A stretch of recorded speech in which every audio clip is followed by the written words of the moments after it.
不知道为什么，好像有个人一直跟着我，看清楚是什么样的人了。戴着个面具，那人怪吓人的。这样吧，我的车停在门口，我送你回家。行，麻烦你了。你来这干嘛呀？我来取东西。取什么呀？我要取的东西不就在你身上吗？何旭就是威斯帕，他是在我之前西塔老师的搭档。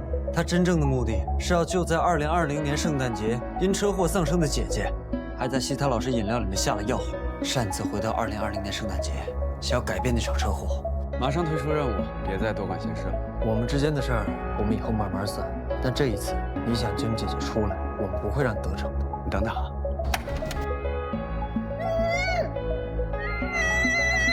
你疯了吗？你知不知道自己在干什么10分钟之内看不到你跟程小石，我保证你再也见不到他。强林出事了吗？他被绑架了。是，他要我们立刻终止任务。他姐是姐，我姐就不是姐了吗？如果何旭改变了这场车祸，结果会怎么样？